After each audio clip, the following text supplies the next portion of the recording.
आज के क्लास में हम क्या करेंगे, नीति निर्देशकता तौर जो मौलिक कर्तव्य हम लोगों को मिला है उसको पढ़ेंगे।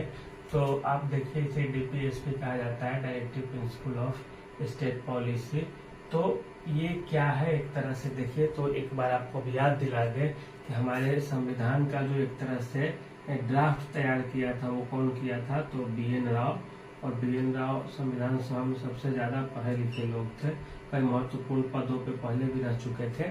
तो BN राव क्या थे, तो वो समझते थे कि जो अधिकार नागरिकों को मिले, जैसे मौलिक अधिकार लोगों को दिया गया अधिकार है संविधान के द्वारा, तो BN राव का मानना था कि अधिकार दो तरह के मिलने चाहिए। पहला अधिकार प्रवर्तनीय होगा और दूसरा जो अधिकार होगा अप्रवर्तनीय होगा। अप्रवर्तनीय का मतलब, इसका मतलब होता है इन्फोर्सिएबल, इसे इंग्लिश में कहते हैं। इन्फोर्सिएबल का मतलब कि यदि उन अधिकारों का हनन होगा तो वो आप सुप्रीम कोर्ट या हाई कोर्ट जा सकते हैं, न्यायालय आराम से जा सकते हैं। अप्रवर्तनीय का मतलब होगा कि अधिकार तो दिए गए हैं राज्य के द्वारा, लेकिन क्या है कि उसको लेकर के आप हाई कोर्ट और सुप्रीम कोर्ट नहीं जा सकते। अब आप बोलेंगे कि इस तरह के कौन से अधिकार है जिसे गारंटी नहीं दी जाती है देश के द्वारा, राज्य के द्वारा या न्यायालय के द्वारा, तो वो फिर अधिकार हुए कैसे। तो इसमें कुछ विशेष तरह के अधिकार हैं जो व्यक्ति के जीवन जीने के लिए बहुत जरूरी नहीं है, लेकिन हाँ एक इशारा होता है या कि आपको ऐसा ऐसा करना है या राज्य को ऐसा करना चाहिए। वो सारी चीजें अभी हम यहीं पे देखेंगे। तो डीपीएसपी अर्थात नीति निर्देशकता, तो पिछले पहले हम पढ़े हैं क्या, भाग 3 में फंडामेंटल राइट था, मौलिक अधिकार था भाग 3 में, जो अमेरिका से लिया गया था, USA से। तो ये डीपीएसपी है। डीपीएसपी किस भाग में है, तो ये भाग 4 में है, नीति निर्देशकता, तो पढ़ना आप लोगों को। इसके बाद यह कहाँ से लिया गया है, तो पहले भी आप लोग पढ़े थे, आयरलैंड से लिया गया है नीति निर्देशक तत्व। आयरलैंड से और क्या लिया गया था, तो एक लिया गया था जो राष्ट्रपति, जो हमारा 12 जो सदस्यों का चुनाव करता है राज्यसभा के लिए, कुछ विशेष आधार पे, कला प्रदर्शन, खेल, इन सब के आधार पे, तो वो 12 सदस्य भी आयरलैंड से थे। और ये नीति निर्देशक तत्व भी है वो आयरलैंड से ही लिए गए हैं इसके प्रावधान। तो इसमें आप क्या क्या पढ़ेंगे, तो इसमें आप पढ़ेंगे कि 36 से लेकर अनुच्छेद 51 तक नीति निर्देशक तत्व का ही प्रावधान है। और इसी में भाग में फिर भाग 4 का जुड़ जाएगा, तो वो मौलिक कर्तव्य है जिसको अभी थोड़ा हम देखेंगे। तो ये आप समझ गए, नीति निर्देशक तत्व है जो 36 से 51 तक में है, और ये आयरलैंड से लिया गया नीति निर्देशक तत्व। और ये क्या है, तो ये मौलिक अधिकार की तरह प्रवर्तनीय नहीं है बल्कि अप्रवर्तनीय है, अर्थात इसका यदि उल्लंघन होता है या राज्य ऐसा नहीं करती है तो आप न्यायालय नहीं जा सकते। लेकिन हाँ, यह सरकार के लिए, राज्य के लिए एक संकेत मात्र होता है कि आपको ऐसा ऐसा काम करना है। अब इसमें क्या है वो अभी आप पढ़ेंगे एक एक करके तो समझ जाएंगे। और इसी में एक क्या होता है, इसमें आपसे पूछा जाएगा कि इनमें से कौन से अधिकार समाजवादी विचारों से प्रेरित है, या ये भी पूछा जाता है गांधीवादी विचारों से कौन कौन से प्रभावित है। तो ये जो पूछा जाता है ये आप तब समझेंगे जब समाजवाद को समझेंगे और गांधीवाद को समझेंगे। गांधी जी का क्या था विचार, तो आप एक तो जानते होंगे आप कि सत्य था उनका, अहिंसा था। उसके बाद गांधी जी क्या करते थे, गांधी जी का मन था कि बड़ी बड़ी फैक्ट्रियां न बैठे बल्कि कुटीर उद्योग जो होता है छोटा छोटा, वे कुटीर उद्योग भारत में रहे जिसमें कई सारे लोग लगे रहे और उनको रोजगार मिले और उत्पादन भी हो। गांधी जी का विचार था कि पंचायतों का गठन हो, अर्थात ग्रामीण स्तर पे जो गांव के लोग हैं वो अपने शासन खुद से करें, वो गांधी जी का विचार था। गांधी जी का विचार था कि सबके हाथ में काम मिले, अर्थात रोजगार के साधन सबको उपलब्ध हो। गांधी जी का विचार था कि स्त्री और पुरुष दोनों मिलकर के समाज में काम करें, हाथ बटाए, इससे देश में तरक्की होगी। ये गांधी जी का विचार था। तो गांधी जी के विचार अर्थात गांधीवाद को समझना बहुत बड़ी चीज है, लेकिन इतना थोड़ा बहुत तो आप जान ही सकते हैं और जानना भी चाहिए। गांधी जी का मन था कि बड़े फैक्ट्री न हो, कुटीर बने, कुटीर उद्योगों का विकास हो, पंचायत काम करे, स्त्री पुरुष सब बराबर सहभागिता के साथ काम करे। समाजवाद क्या होता है, तो समाजवाद को आप सीधे सीधे से समझना होगा थोड़ा ही देर में। तो समाजवाद को आप ऐसे समझ सकते हैं कि समाजवाद का जो मतलब होता है कि समाज में जितने भी वर्ग हैं जितने भी वर्ग हैं सबका विकास हो। जो गरीब है अमीर है, गरीब और अमीर के बीच में बहुत ज्यादा खाई न हो। सरकार जो है मजदूर के लिए भी उतना ही मेहनत करे, उतना ही प्रयास करे मजदूरों के हित के लिए जितना कि मालिक के हित के लिए काम किया जा सकता है। अब भारत में देखते हैं कि जो मजदूर क्लास है उसे भी बीमा दी जाती है, उसके लिए सस्ते अनाज दिए जाते हैं, उसे राशन दी जाती है सरकार के द्वारा, कई तरह की उसे लाभ दी जाती है। तो वहीं कंपनी के जो मालिक होते हैं उसको भी 500 करोड़ 200 करोड़ का लोन बैंक के द्वारा दिया जाता है और सरकार इसे देने का काम करती है। तो हम क्या है, समाजवाद का मतलब है कि सभी को लेकर के चलना, अमीर गरीब। इसके अलावा समाजवाद में एक और चीज आप देखेंगे कि यहाँ पे महिला एवं बच्चों पे भी विशेष ध्यान रखा जाता है। महिलाओं के विकास के लिए भी नीतियां बनाई जाती है समाजवाद में। जैसे भेदभाव जितना कम होगा, भेदभाव बहुत कम होना चाहिए, एक समता मूलक समाज होगा, वो समाजवाद कहलाता है। और समाजवाद का सीधा सा मतलब है समाज के जितने भी लोग हैं सब आगे बढ़े, चाहे वो गरीब हो, अमीर हो, दलित हो, पिछड़े हो, कोई भी हो, तो उनका विकास होना चाहिए। कुल मिला के यही रहा समाजवाद और गांधीवाद। अब आप समझ गए होंगे और क्या क्या देख लिए। तो डीपीएसपी कहाँ से कहाँ तक है, तो अनुच्छेद 36 से 51 तक डीपीएसपी है। इसके बाद यह क्या है, प्रवर्तनीय है या अप्रवर्तनीय, तो यह अप्रवर्तनीय है। न्यायालय में आप चुनौती नहीं दे सकते हैं कि सरकार ऐसा नहीं कर रही है, लेकिन हाँ सरकार के लिए कानून बनाने के लिए या सरकार को ये पता रहता है कि हमें ऐसा ऐसा करना है, इसके लिए डीपीएसपी का प्रावधान किया गया है भारत के संविधान में। तो आप इससे पहले देखे हैं कि अनुच्छेद 12 से 35 तक मौलिक अधिकार आप पढ़े थे, 36 से 51 तक डीपीएसपी पढ़ेंगे। तो डीपीएसपी में अब आपको क्या क्या पढ़ना है, तो ये देखिए डीपीएसपी में जो 36 से 51 है अनुच्छेद, इसमें देखिए अनुच्छेद 36 क्या कहता है। अनुच्छेद 36 कहेगा क्या कि राज्य की परिभाषा देता है अनुच्छेद 36। इससे पहले आप पढ़े थे मौलिक अधिकार में एक अनुच्छेद जहाँ पे राज्य की परिभाषा वहां भी दी गई थी। तो मौलिक अधिकार 12 से 35 तक में है अनुच्छेद में मौलिक अधिकार। तो यहाँ क्या है कि यहाँ भी जो अनुच्छेद 12 था वो राज्य की परिभाषा ही दिया था, क्या कि संसद, लोकसभा, राज्यसभा, उसके बाद राज्यों के विधानमंडल, विधान परिषद, राष्ट्रपति, ये सारे के सारे राज्य के अंग होंगे। लेकिन एक चीज आप याद रखिएगा कि court, supreme court, high court, ये सब राज्य का अंग नहीं है, इस सबको राज्य नहीं माना जा सकता न्यायालय को। क्यों? क्योंकि न्यायालय ने खुद निर्णय दिया था और जब तक वो निर्णय पलट नहीं जाएगा तब तक आप इसे राज्य के अंतर्गत नहीं ला सकते न्यायालय को। दूसरी बात है, और ये भी सुप्रीम कोर्ट ने कहा है कि बड़े अर्थों में आप राज्य तो कर सकते हैं, लेकिन कंप्लीट मीनिंग में राज्य सुप्रीम कोर्ट को आप नहीं कर सकते, मतलब हाई कोर्ट को भी नहीं कर सकते। तो अनुच्छेद 36 में सीधे सीधे राज्य की परिभाषा है। जब हम राज्य कहते हैं इसका मतलब लोकसभा या राज्यसभा, प्रधानमंत्री, राष्ट्रपति, जितने लोग हैं राज्यों में, राज्यपाल है, मुख्यमंत्री है, सारे के सारे राज्य के अंग आते हैं। या राज्य के विधि से जो पोषित लोग, जितने भी संस्थान हैं, बड़े बड़े संस्थान हैं, सरकारी संस्थान हैं, वो सारे के सारे राज्य के अंतर्गत आते हैं। उसके बाद ये 36 में वही है जो 12 में था राज्य की परिभाषा। उसके बाद अनुच्छेद 37 है। अनुच्छेद 37 क्या कहता है? अनुच्छेद 37 कहता है कि जो डीपीएसपी है, नीति निर्देशक तत्व है, वो न्यायालय में प्रवर्तनीय तो नहीं है। न्यायालय में प्रवर्तनीय नहीं है। प्रवर्तनीय का मतलब होता है कि न्यायालय में वाद योग्य नहीं है। डीपीएसपी प्रवर्तनीय नहीं है, लेकिन क्या है, राज्य के लिए एक दिशा निर्देश देने का भी काम करती है। राज्य के लिए दिशा निर्देश देने का मतलब क्या है कि राज्य सोचेगी, समझेगी कि हाँ हमें ऐसा ऐसा करना है। इसके बाद अनुच्छेद 38 आता है। अनुच्छेद 38 क्या कहता है कि लोक कल्याण की वृद्धि के लिए, लोक कल्याण की वृद्धि के लिए जो राज्य है, वह जो स्टेट है वो काम करते रहेगा, जिससे कि लोगों को सामाजिक, आर्थिक और राजनीतिक न्याय की प्राप्ति होती रहे। अनुच्छेद 38 किस चीज पे जोर देता है? तो लोक कल्याणकारी राज्य पे। भारतीय संविधान का आधार भी क्या है? तो भारतीय संविधान का आधार भी है लोक कल्याणकारी राज्य की स्थापना करना, अर्थात सभी का कल्याण करने वाला राज्य बनाना हमारा मकसद है। आपसे परीक्षा में पूछा भी जाएगा कि हमारे राज्य का कैसा स्वरूप है, तो एक लोक कल्याणकारी राज्य की हम नींव रखे हैं, उस पर हम काम करते हैं। तो अनुच्छेद 38 आप समझ गए, लोक कल्याण के अभिवृद्धि के लिए। एक अनुच्छेद 39 है, इसमें क्या है, एक तरह से आर्थिक रूप से मजबूत करने के लिए आर्थिक विकास आप कह सकते हैं इसे, इस पर जोर दिया गया है।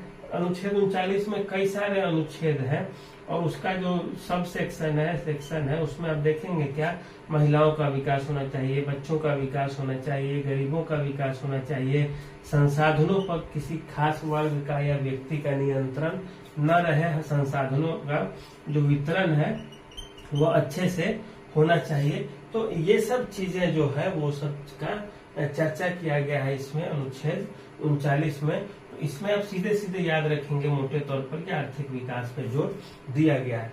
एक और चीज आपको यहाँ बता दें, एक और इम्पोर्टेंट जो है वो है अनुच्छेद 40, जिसमें क्या कहा गया है कि ग्राम पंचायतों के गठन की बात की गई है।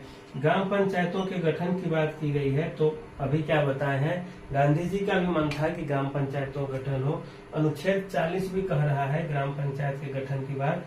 ये सवाल पूछे जाते हैं, संविधान के किस अनुच्छेद में ग्राम पंचायतों के गठन की बात कही गई थी या कही गई है, तो अनुच्छेद 40 में। तो ये एक तरह से किस तरह का विचार है, तो यह एक तरह से गांधीवादी विचार है, ये आप ध्यान रखेंगे। ये गांधीवादी विचारों की अभिव्यक्ति है अनुच्छेद 40 में, ग्राम पंचायतों का गठन। ग्राम पंचायतों को लेकर एक चीज और याद रखेंगे, जैसे भीमराव अम्बेडकर जो थे, BR अम्बेडकर, इनका मन नहीं था कि पंचायतों के लिए प्रावधान संविधान में किए जाए और इसीलिए नहीं भी किया गया, सीधे सीधे DPSP में डाल दिया गया कि किसी को मन होगा तो आगे चल के करेगा, नहीं तो कोई दिक्कत नहीं। लेकिन गांधी जी का चूंकि इस पे पकड़ था कि हम कराए ही कराए, हमें पंचायती राज व्यवस्थाएं होनी ही चाहिए हमारे देश में, इस कारण भीमराव अम्बेडकर ने हल्का बता दिया इसमें। अम्बेडकर को लगता था कि यदि ग्रामीण स्तर पे यदि अधिकार दे दिए जाए शासन करने के, तो जो छुआछूत जैसी अवधारणाएं हैं वो समाज से बाहर नहीं निकल सकेंगी और जो हमारे समाज की कई सारी समस्याएं हैं वो ज्यों की त्यों बनी रहेगी। लेकिन यह नीति निर्देशक तत्व में डाल दिया गया अनुच्छेद 40 में, क्यों, क्योंकि गांधी जी का दबाव था। अब इसके बाद अनुच्छेद 40 के बाद क्या पढ़ना है आपको, तो अनुच्छेद 41 पढ़ना है। तो आपको अब तक जो इम्पोर्टेंट बताए हैं कौन सा अनुच्छेद था, तो ये 40 था जो ग्राम पंचायतों के गठन की बात करती है। अब आता है क्या, जब पंचायत बन गया, अब पंचायत बन गया तो अब इसके बाद क्या होना चाहिए, अब जो लोग होंगे वहां पे, तो लोगों को काम और शिक्षा का भी अधिकार तो मिलना ही चाहिए। अनुच्छेद 40 में क्या देख लिए हम, पंचायत देख लिए। अब क्या हो गया कि 41 में जैसे लोग होंगे ग्राम के रहने वाले, उनको क्या चाहिए, तो काम का, शिक्षा का, इन सब चीजों का जो है उसको अधिकार भी तो अब चाहिए होंगे। और इसके बाद एक और चीजें आती है जैसे लोक सहायता। आप बिहार जैसे राज्यों में देखते होंगे RTPS काउंटर बना होता है लोक सहायता के लिए, अर्थात आपको आवासीय बनवाना है, जाति बनवाना है, तो आप क्या करेंगे कि वहां पे जाएंगे और अपना काम कराएंगे। तो इसका मतलब सीधा सीधा होता है कि अनुच्छेद 41 का सहारा लेकर के हम लोग काम या शिक्षा या लोक सहायता का अधिकार नागरिकों को मिलना चाहिए कि उसे काम करने के लिए रोजगार की सुविधा हो, इसी तरह के। दूसरी अब आता है अनुच्छेद 42। अब जैसे काम तो आपको मिल गया, लेकिन अब क्या है कि काम की न्याय संगत जांच भी होनी चाहिए। न्याय संगत जांच का क्या मतलब है, इसका मतलब होता है कि न्याय संगत जांच का मतलब जैसे किसी से ज्यादा काम तो नहीं कराया जा रहा, किसी से जैसे 8 घंटे आप ड्यूटी करते हैं 10 घंटे तो उसके लिए अलग से पैसा मिलता है, 12 घंटे और पैसा मिलेगा। लेकिन अब ये नहीं है कि कहा जाए कि 18 घंटा ड्यूटी करेगा तभी हमको रखेंगे कंपनी में।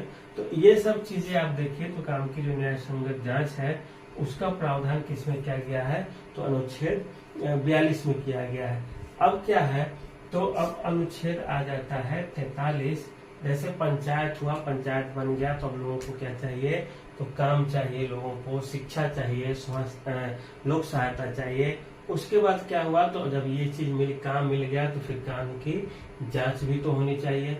उसके बाद क्या है, अनुच्छेद 43 है, इसमें क्या है, तो इसमें होता है कि जो न्यूनतम मजदूरी है जो सबसे कम मजदूरी है उसका क्या प्रावधान होना चाहिए, या फिर दूसरी तरफ बात करें कुटीर उद्योग के प्रोत्साहन की बात भी इसमें की जाती है। अभी आपको हम क्या बताए थे, कुटीर उद्योग की बात कौन करते थे, गांधी जी।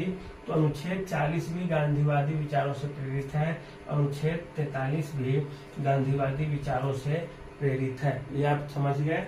इसके बाद अब आते हैं अनुच्छेद 40 पंचायत, 41 हो गया काम शिक्षा और लोक सहायता का अधिकार, राज्य सुनिश्चित करेगा ऐसा लोगों को मिले, 42 में न्याय संगत जांच, और 43 में न्यूनतम मजदूरी या कुटीर उद्योग न्यूनतम करें, न्यूनतम तो हो गया घटिया, न्यूनतम मतलब कम से कम क्या मिलना चाहिए, कम से कम कितना होना चाहिए, तो इसे बोलेंगे न्यूनतम, न्यूनतम मजदूरी की बात। उसके बाद आता है अनुच्छेद 44, अनुच्छेद 44 में किस चीज का वर्णन है, तो इसमें कॉमन सिविल कोड अर्थात समान नागरिक संहिता, समान नागरिक संहिता पे विदेश में बहुत डिबेट चलता है, तो आप लोग याद रखेंगे यह क्या होता है। समान नागरिक संहिता दिखाई दे रहा होगा, समान नागरिक संहिता का मतलब होता है कि जितने भी धर्म के लोग हैं सबके लिए एक कानून होगा, और एक कानून का मतलब हिंदू मुस्लिम सिख ईसाई सबके लिए। अभी भी हमारे देश में क्रिमिनल केसेस जो है आईपीसी और सीआरपीसी में, उसमें तो सबके लिए एक समान कानून है। जैसे हिंदू कोई अपराध करता है तो उसे उतना ही दंड मिलेगा जितना मुस्लिम को, लेकिन सिविल मामलों में क्या होता है कि मुस्लिम लोगों का एक अपना अलग कानून होता है और हिंदू लोगों का एक हिंदू कोड बिल है, वो एक अलग है। तो इसी आधार पे जैसे कई बार दहेज के मामलों में जैसे हिंदू तलाक तलाक तलाक बोले तो तलाक नहीं होगा, लेकिन मुसलमानों के साथ हो जाता था। तो इस तरह से देखिए तो उन लोगों का एक अपना कानून है, मुस्लिम लोगों का, और हिंदू लोगों का एक अलग कानून है। तो मुस्लिम लोगों के लिए जो बोर्ड बना था काम करने वाला, तो वो जो कानून बनाई है वो लगभग 1936-37 के आसपास ही बनी है, और वो बोर्ड जो अपना कानून बनाई थी उससे ही मुस्लिम समाज में आज भी माना जाता है। और हिंदुओं के लिए हिंदू कोड बिल जो लाया गया था 1955-56 के आसपास, वो माना जाता है। तो अब केंद्र सरकार का मन है, अब इधर की मोदी की सरकार का, कि हमारे देश में भी यूसीसी लागू होना चाहिए, अर्थात यूनिवर्सल कर रहे हैं, एक कॉमन सिविल कोड हम लोगों के यहाँ भी लागू होना चाहिए, जो इसके अंतर्गत सभी के लिए एक समान कानून हो। और इसी के आधार बना करके 2 भारत के राज्य हैं जिन्हें अभी लागू कर दिया इस चीज को, गोवा और उत्तराखंड, 2 ऐसे राज्य हैं जहाँ पे ये यूनिफॉर्म सिविल कोड लागू है। यूसीसी अभी जो लागू है 2 राज्यों में यूसीसी, तो इसके अलावा पूरे देश में लागू करने की बात की जा रही है। इस कारण से अनुच्छेद 44 है वह ज्यादा महत्वपूर्ण हो जाता है। VVI एक तरह से है ये कि समान नागरिक संहिता है, इसके लिए केंद्र सरकार कानून बनाए और इसे लागू कर दे। तो अनुच्छेद 40 देख लिया, पंचायतों का वर्णन, अनुच्छेद 44 समान नागरिक संहिता, ये दोनों के दोनों इम्पोर्टेंट है। अब 44 के बाद हम लोग कहाँ आते हैं, तो 45। तो 45 में किस चीज का वर्णन किया गया है, 45 में कहा गया है कि ये राज्य का कर्तव्य होगा कि वह लगभग 6 से 14 वर्ष तक के आयु के बच्चों के शिक्षा की देखभाल करे। तो अनुच्छेद 44 देख लिए, समान नागरिक संहिता। अब इसके बाद अनुच्छेद 45 है, यह कहता है कि 6 से 14 आयु वर्ष के बच्चों को शिक्षा देना राज्य का कर्तव्य होगा, और राज्य का कर्तव्य होगा। इसके बाद ये भी कहा जाता है कि 6 वर्ष से पहले उसका पालन पोषण ठीक से हो, ये भी राज्य का कर्तव्य होगा। तो इसी कारण से क्या होता है कि सरकार को संशोधन करना होता है संविधान में। अब ये क्या है, 21 क के अंतर्गत मौलिक अधिकार भी हो गया है। ये आप लोगों को पढ़ाए भी थे जब मौलिक अधिकार पढ़ रहे थे तब। ये हो गया कुल मिला के 45। उसके बाद 46 क्या कहता है, 46 कहता है कि SC ST अर्थात अनुसूचित जातियों एवं जनजातियों के विकास और कल्याण के लिए काम करना राज्य का। जैसे अब कल्याण करना, इसका मतलब है कि उनके लिए कुछ कुछ नीतियां वगैरह बनाना जिसके आधार पर कि ये हमारे लिए फायदेमंद हो समाज में। चूंकि SC ST समाज के लोगों का विकास होगा, उससे भी समाज का विकास होगा। इसके बाद 46 के बाद 147 है, जिसमें कहा गया है कि पोषाहार के स्तर, पोषाहार का जो स्तर होगा वो, और जो स्वास्थ्य होंगे उसके विकास के लिए भी राज्य काम करते रहेगा। तो ये समझ गए, ये सब उतना इम्पोर्टेंट नहीं है, एक मन होगा तो 46 याद रखेंगे आप कभी कभी। हालांकि धीरे धीरे डिबेट करते करते, बातचीत करते करते बहुत याद हो जाएगा आपको। उसके बाद एक आता है अनुच्छेद 48 और 48 क, दो ऐसे अनुच्छेद है यहाँ पे। 48 में क्या कहता है कि कृषि और पशुपालन का, कृषि प्लस पशुपालन, कृषि और पशुपालन के विकास के लिए राज्य की जो सरकारें हैं वो काम करेंगी। तो यहाँ पे क्या, जैसे गाय भैंस पालना है, मवेशी पालन है, इसके लिए राज्य की सरकारें स्कीम बनाते रहेंगी, जिससे कि किसानों का भी विकास होगा, कृषि का विकास होगा। जिससे क्या होगा, कृषि का विकास क्यों जरूरी होता है ये आप लोग कभी कभी सोचिए। जैसे कृषि का विकास इसलिए कि जैसे कुछ जो लोग किसान हैं जो खेती बाड़ी में लगे हैं, इससे उनको उनकी जो आर्थिक स्थिति है वो अच्छी होगी। प्लस दूसरा इसके फायदा है कि हम आत्मनिर्भर होंगे। आत्मनिर्भर मतलब खाने पीने की सामान हमें नहीं मंगाने पड़ेंगे बाहर से। और तीसरा जो चीज होता है इसमें वो क्या होता है, आत्मनिर्भर होने के साथ हम निर्यात भी करेंगे। निर्यात करेंगे चावल, दाल, गेहूं, आटा दूसरे देशों को। इससे हमें क्या होगा, तो डॉलर की आपूर्ति होगी। डॉलर की आपूर्ति होगी तो क्या होगा, रुपया हमारा अभी जो 84, 88, 85 होता है वो धीरे धीरे बढ़ते चला जाएगा। तो ये समझ गए, इसीलिए ऐसा किया जाता है। ऐसा नहीं है कि बस सीधे सीधे ये छोटी सी चीज है। तो हर चीज एक दूसरे से उलझी हुई है, जो आप धीरे धीरे सीखेंगे, एक दिन में तो आप नहीं सीख सकते हैं। तो ये आप देख लिए, कृषि और पशुपालन का विकास अनुच्छेद 48 के माध्यम से हो गया। अब इसके बाद हम क्या करेंगे कि 48 के बाद हम पढ़ेंगे अनुच्छेद 49 और 48 को छूट गया हमारा। तो ये 48 को 49, 50, 51, क्योंकि 36 से 51 तक ही आपको पढ़ना है। तो इसीलिए आप देख लीजिए थोड़ा देर, और इसके बाद 1 से 1.5 मिनट लगेगा, आपका मौलिक कर्तव्य जो है वो खत्म हो जाएगा। तो ये डीपीएसपी नीति निर्देशक तत्व ये लिखने आता है या नहीं आप लोगों को,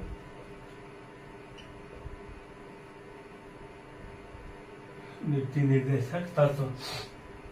तो अभी हम कहाँ थे, 48 में क्या देखे थे, कृषि और पशुपालन का, कृषि प्लस पशुपालन के लिए, उसके विकास के लिए बात।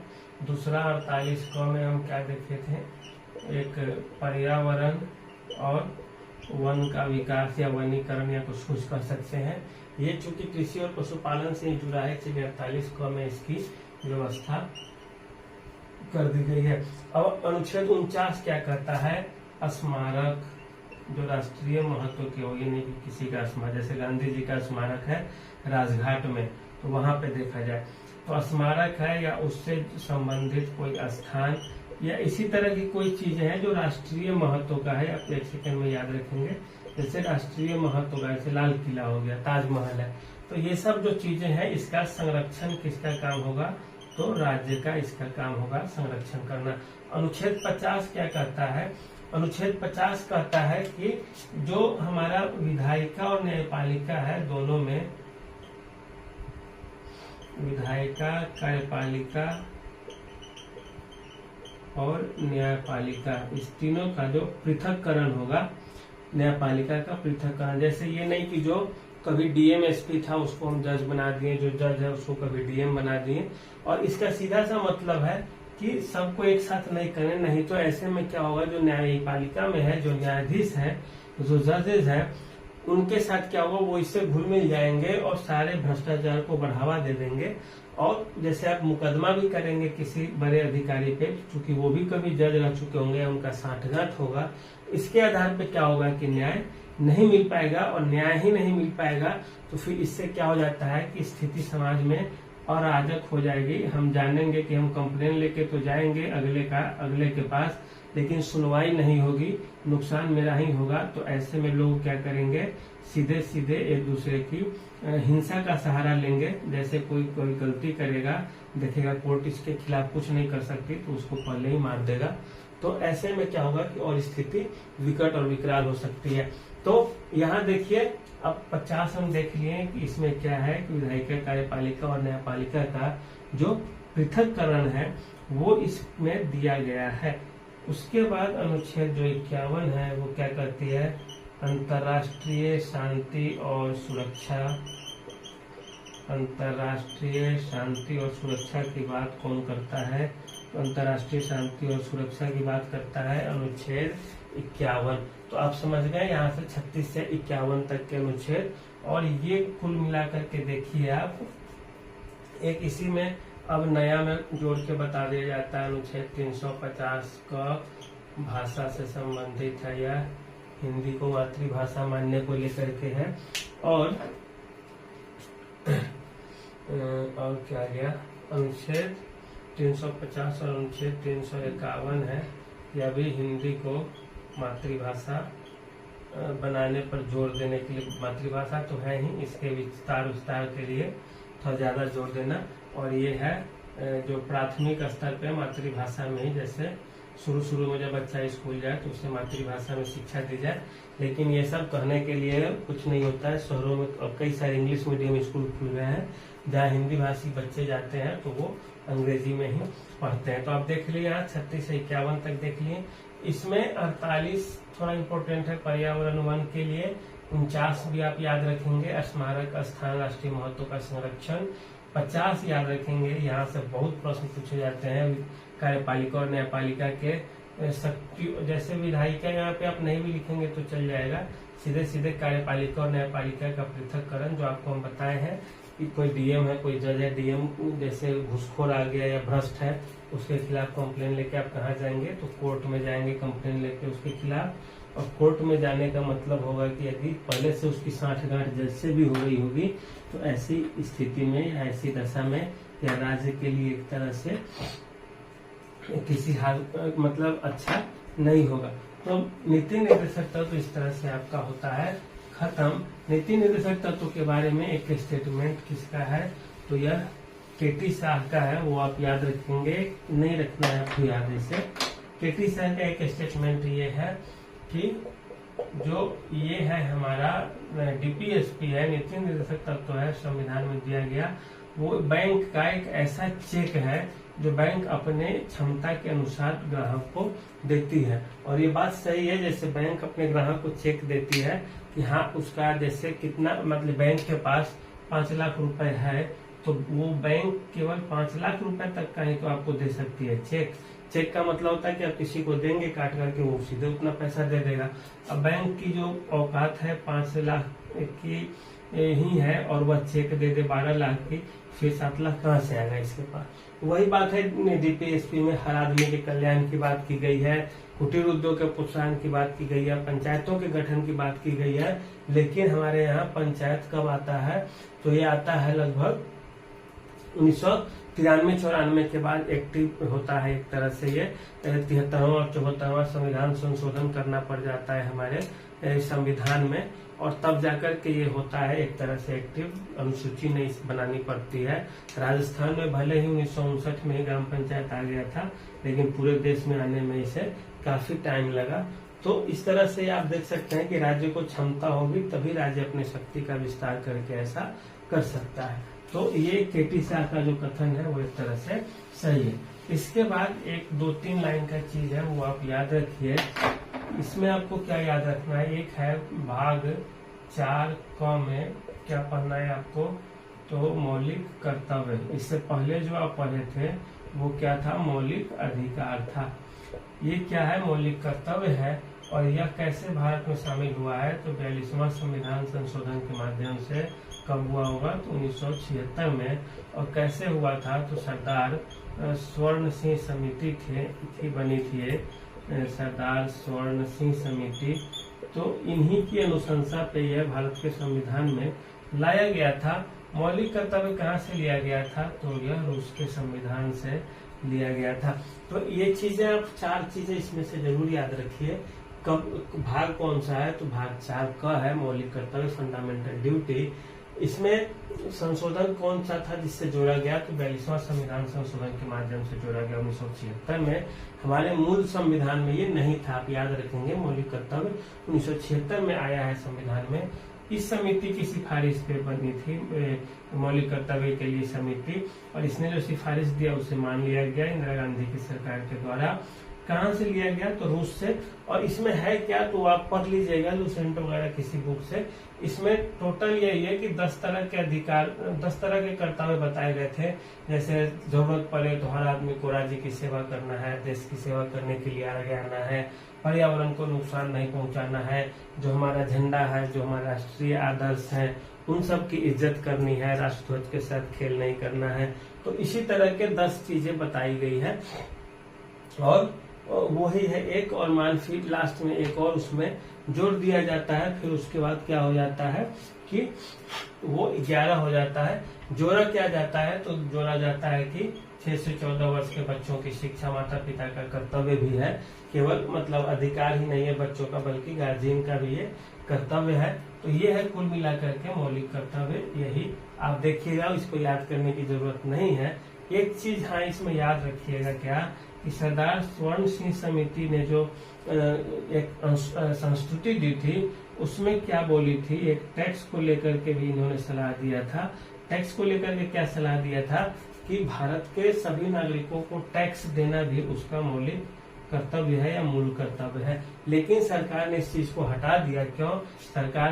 सरकार सोची होगी कि यदि ये टैक्स देने वाले सिस्टम को यदि भारत में लाया जाए तो भारत के नागरिक कल ही सड़क पे उतरेंगे, और सड़क पे जब उतरेंगे तो कानून व्यवस्था गायब हो जाएगा, और फिर स्थिति और विकराल हो जाएगी, फिर देश संभालना संभव नहीं होगा। तो यही है कुल मिलाकर के। एक चीज याद रखेंगे, इस समिति ने यह भी कही थी कि लोगों को टैक्स देने के अधिकार को भी मौलिक कर्तव्य से बना दिया जाए, लेकिन सरकार नहीं मानी थी, इस चीज को हटा दी थी, लेकिन फिर भी 10 चीजें मान ली थी। मौलिक कर्तव्य की संख्या पहले 10 थी, अब कितना 11 हो गया है। ये जब से जुड़ गया है तब से। सीधे पूछा जाए मूल संविधान में कितने थे मौलिक कर्तव्यों की संख्या, तो 10। वर्तमान में पूछ देगा तो कितना है, तो 11। कौन जुड़ा? 6 से 14 वर्ष तक के बच्चों को शिक्षा देना माता पिता का भी अधिकार है। सरदार स्वर्ण सिंह समिति की सिफारिश पर मौलिक कर्तव्य जुड़ा था। भाग कौन सा है? तो मौलिक कर्तव्य भाग 4 क में है। डीपीएसपी किसमें है? नीति निर्देशक का, तो भारत 3 में है। इसके बाद एक और चीज देखिए, सॉरी, भाग 4 क में क्या है? मौलिक कर्तव्य। नीति निर्देशक तत्व तो किसमें है? भाग 4 में। भाग 3 में क्या है? तो मौलिक अधिकार, जो फंडामेंटल राइट्स थे, वो फंडामेंटल राइट्स अधिकार था, ये कर्तव्य है जो आप कीजिए या न कीजिए। कोर्ट को भी इससे कोई मतलब नहीं है, कोर्ट में भी यह नहीं ले जाया जा सकता मुकदमा के रूप में। हाँ, थोड़ा बहुत देख सकता है आदमी। और भाग 3 में, भाग 2 में क्या था? तो भाग 2 में नागरिकता पढ़े थे हम लोग। भाग 1 में क्या पढ़े थे? तो राज्य और संघ के या भारत संघ के जो घटक राज्य हैं उसके बारे में पढ़े थे। तो ये रहा कुल मिला के आज के लिए। और इसके बाद कल परसों में एक रिवीजन क्लास फिर से लाते हैं, जो शुरू से अंत तक अब तक पढ़े हैं मेन उसको करा देंगे। आज इतना ही रहने दीजिए। धन्यवाद।